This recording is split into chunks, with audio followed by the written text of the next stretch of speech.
Hey, this is Mike over at Captain Positivity. Thank you for calling. This is Call Center Kevin.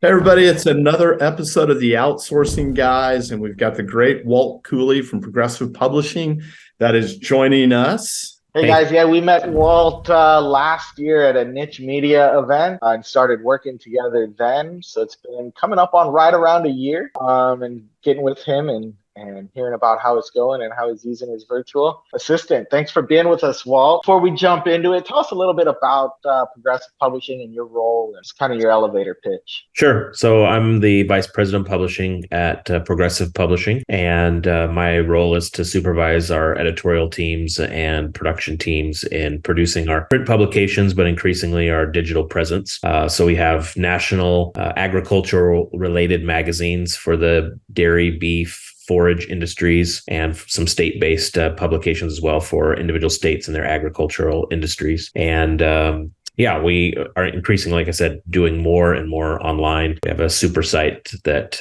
aggregates all that content into one place called agproud.com. Well, cool. So since you've been with us a year, you've hired a kind of a publishing virtual assistant, if you will, and it's going really well. We wanted just to see what kind of tips and tricks that you might be able to give other publishers on how you're using your publishing virtual assistant and you know what they should look out for. Yeah.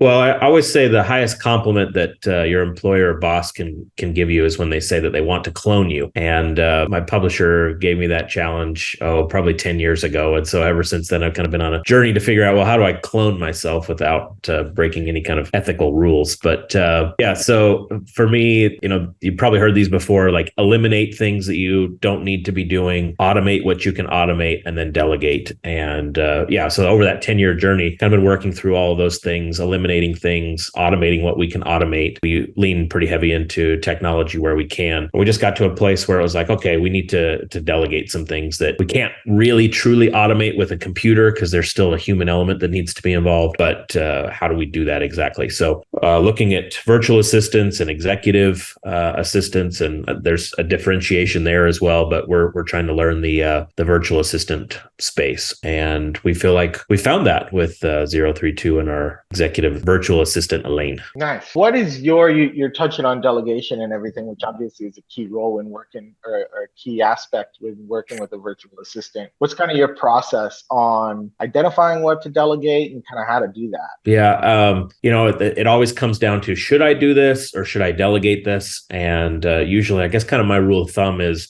and you kind of have to stop and force yourself to think about this a little bit, but okay, if I was to outline this, make a screen share, make a video and give this off to the virtual assistant, if they were to do the same process for me, would I save time? What I just basically say is, if it takes me, let's say, for example, 2 minutes to do the task, and it would take me like 8 minutes or 10 minutes to teach someone to do it, to do that, do the screen share, set it up, and make it visual so someone else can watch me do it. Like that ratio is what's important to me. If I'm in that 3 to 4 times range of time to do it myself versus prepare someone else to do it, it's probably a task that I could delegate. When you start getting longer than that, if it's going to take me 2 minutes to do it, but it might take 15 minutes to show someone else, it might not be either automated enough yet, or maybe it's not a task that you could delegate to somebody else. Yeah. You used an example, Walt prepared for our call, which was awesome. But I really wanted to ask you about this, but the me do it versus delegate it, and then you put a term life versus whole life or universal. So kind of give us a little explanation of that and how that fits. Sure. Well, I guess it requires a little bit of knowledge of the insurance policy world, but most people are pretty aware of like term policy, right? So you're paying for insurance as you go, and if something were to happen, you'd get obviously a payment based on that. Whereas the whole life insurance policy is a little bit more like an investment. You're putting money into a policy, grows. Like if you were to like get hit by a bus tomorrow, you may not get as big of a payout, but if you do it that over time, over 10, 20 years, that policy can grow. And I really kind of feel like that's where delegation fits in. It's so easy to just say, oh, I'll just do it myself and I'll just buy the term life and insurance policy. But if you can get to the point of delegation, which is really an investment vehicle, then the more you do it, the bigger the benefits, the longer you do it. That's an important point too. A lot of times we see people and they want that immediate result, when they're working with a virtual assistant or something, and it does take a little bit of time. But yeah, you mentioned one of the things, and this is the one that intrigues me in your preparation notes, because it talks about the value as a company, the trade show process management. Can you share a little bit about that? Yeah. So as a company, we obviously go to quite a few trade shows. These are industry trade shows. Our publications are B2B businesses. And so, we're having a booth there. We may have a staffed booth there. We may have multiple team members attending. And so coordinating all of that is a big deal. And outside of printing costs and employee costs, our next biggest cost is probably everything connected to a trade show. It's, flights, travel, registrations, everything else. And so when we make investments in going to trade shows, we need to make sure that they return and that we don't have hiccups and stuff like that. So this is kind of more recently, we've tasked Elaine with being really kind of the point of the sword of trying to get those trade show preparations coordinated for us. And so what it requires, though, is having really good standard operating procedures. So we had the previous person who was doing it did really good at creating all these SOPs, and we were looking to hire someone. We're like, well, we can go hire somebody, but maybe Elaine could just run these SOPs for us. And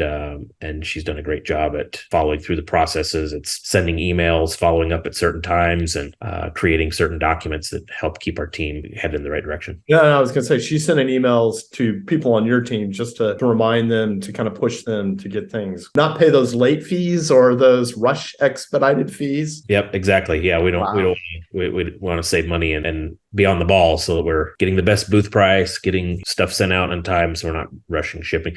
Making sure, really the biggest cost is making sure we're sending the right number of copies of magazines. It might cost anywhere from $1 per magazine or more to ship a magazine to a show. And that's the other thing she does is after the show's over, she gathers we have a report that people that go to the show send us, and we figure out how many magazines do we send, how many were unused. So next time we don't, spend that same amount of money if we don't need to. Nice. And this is a function that really wasn't on the radar when y'all started working with her, right? It kind of, the roles evolved into it. Correct. Yep, that's correct. What she does for us on a regular basis, week to week, Mondays is her super busy day. She does a lot of reports for us. So she goes back from the previous week, looks at all the articles that were published online, sends out emails to the authors and said, hey, your article was published last week. Thanks for your contribution. And we'd appreciate you sharing the article on social media to help increase traffic to it.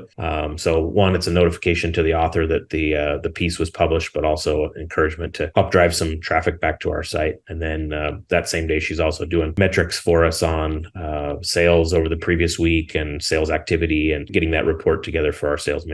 I'm always curious to ask this question too, of the people on your team, and when you brought Elaine in as your publishing virtual assistant, do people now over time go like, she's part of the team, I don't even know where she lives, I don't know if she's in the Philippines or Los Angeles or Idaho, she's become that just part of the team? Yeah, culture-wise, she definitely fits in with our company culture really well.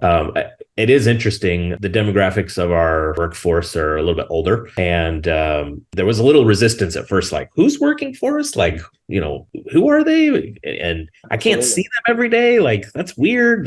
But that gets better over time. And Elaine is super responsive. She's probably, one of the most responsive people on our team. If we Slack message her or email her, she responds better than some of our longest term employees. So the communication gets, that kind of uneasiness at first tends to get better as time goes on. Lastly, kind of what would your advice be to somebody that's thinking about moving into this space or just getting started in this space? What do you think are some of the key things to consider to be successful? Well, as a journalist, I'm always asking people, especially in the B2B space, who's the prime candidate for this product or service? And I think the prime candidate for somebody to look into outsourcing is if you have great standard operating procedures and your processes really, really well already, you're ready to go. Like, that's the number one thing. If your processes, could use improvement, maybe that's something to start with first. But if you got really good processes already, you can find a ton of things that you could automate or delegate with the help of a virtual assistant.